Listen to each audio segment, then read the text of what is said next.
Welcome back. In recent years, you may have heard of the country's plan to create a space force within the Department of Defense. But did you know there's an actual enforceable treaty about what goes on in space? More importantly, it was signed back in 1967. Yep, as they say, you can't outrun the long arm of the law.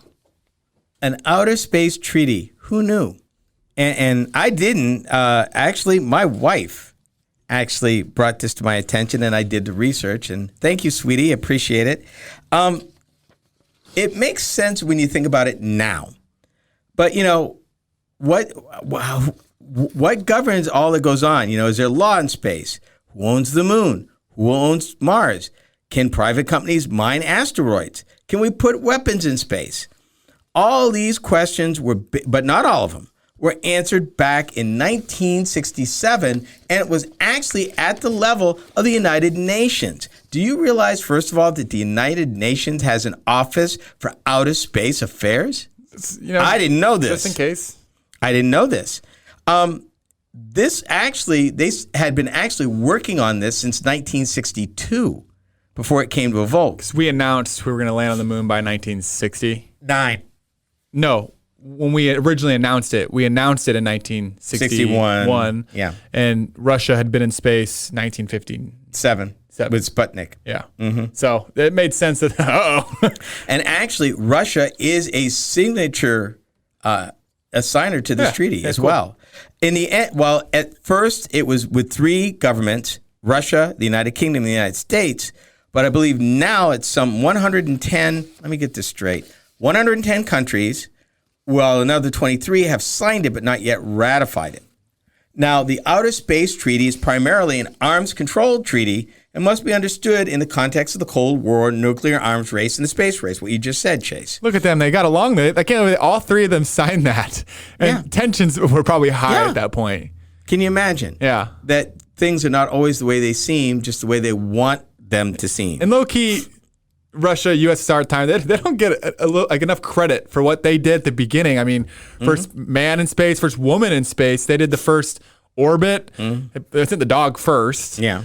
And our first lift off the launch pad went about like a foot up in the air, right? And then it tilted over and exploded. Well, here's the things that it covers really quickly. Weapons in space. Military activities and conventional weapons are not prohibited in orbit, although no military maneuvers or military bases, installations, or fortresses are permitted on the moon or any other celestial body, which are limited to peaceful purposes only. So, Reagan's Star Wars in space? Yes. Putting something on the moon militarily? No. And no country can do that. 2, space is free for exploration and use by all nations. And exploration should benefit mankind. Basically, nobody could tell no one that they can't go. No other country can keep a country from going to the moon or going into space. Yep. It's not clear about the mining. That's something that they need to sort of work out. They've kind of given ambiguous and incomplete language, so that's still open. But number 4, astronauts are regarded as envoys of mankind. They've even went as far, now remember, this is the United Nations. They went as far as saying that if any astronaut of any nation happens to run into a UFO and establish communications with an alien civilization, they should represent mankind rather than a specific spacefaring nation. Side point, Ken. I think this brings up an important thing. I'm sure you've been seeing the news a lot lately with the UFO stuff. Yes. Come on, what's your take? I want to keep that thought. We'll talk about that at length later. The people want it, Ken. The people want it. They're going to have to hold on to it. States are responsible for national space activities, and that's everything from what they do to a private company like SpaceX to even private hobbyists who might launch a homemade rocket from their backyard. If it goes wrong, that country is held responsible. It's interesting. I just saw for the first time recently the active, radar, visual of everything that's floating in space. All the satellites at once. Holy cow! I mean, it's hard to understand because some things are closer and outside of the others, but there's so much stuff. Yeah, there's a lot of junk up there. It is almost like artwork. You're just how is it not hitting constantly? But space is so vast and big, but still, there's a lot of junk up there. It's crazy. Someone should look it up. Yeah. I'll put it to our video on this when I post it. But that would be cool. It's crazy. Yeah, get this. States should avoid harmful contamination of space and celestial bodies. Yeah, good luck with that.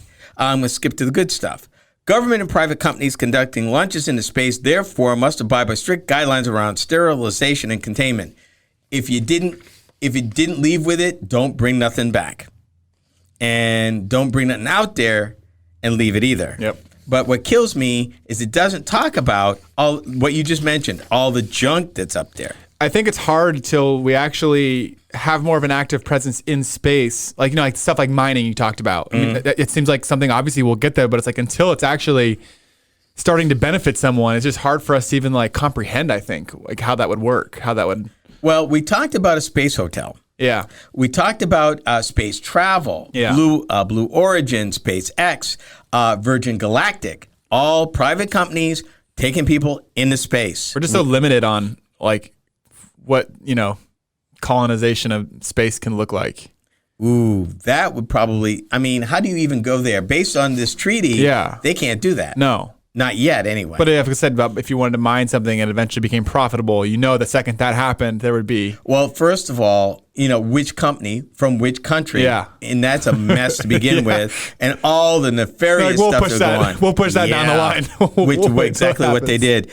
To your point about all that stuff out there, they said that the issue of orbitable space junk is becoming increasingly critical, with a host of solutions currently on the table for removing junk from orbit. So there are conversations even today going on about that. It's so much. But what kills me, 1967, that's 54 years ago, they had a treaty that was signed. Hey, I delivered papers back then. I don't remember anything about that. I thought I'd heard about this before. We were 2 years away from landing on the moon. We were probably already pretty far along in our missions then by that point. It wasn't a done deal. No. It was still of course not. It was still Of course very not. iffy. We'd probably gone gonna around get it there. at that point. Oh, yeah. At least close. Yeah. And we were a few years away from our little problem called Apollo 13. Yeah. Which was only after we actually landed on the moon. And then still years away from the Challenger disaster in 86. So, So, I don't know. It's just, my mind is boggled. But, like we say, this is Roadworthy Drive. We talk about mobility. The UFOs are a load of crap, aren't they, Ken? I'm not going there. I'm not going there. All I'm going to say is this on that subject, since you really want to bait me that bad. I do. You do. The government now admits that there's such a thing. In the 90s, there's a report declassified that they had lied to us before about declassifying UFO sightings. We have so much money, I think, in the Pentagon that it goes unaccounted for. It's the one agency that's never fully audited. Yeah. I think we're trying to create things and testing. It's our testing grounds. And so very few high people know. And they're letting the Navy oh, sure. So are you saying these are not UFOs, but just these are tested United States, stuff? Yep, testing aircraft. So you're saying that you don't believe in UFOs? Are you on record saying there's no such thing? I would never say I'm 100% sure. Okay. I thought I'd ask since we're out here. The universe is so vast, I would never say I'm 100% not sure. But in these cases where we're on camera seeing little things, those are man-made inventions in my opinion. Okay. AI and automated auto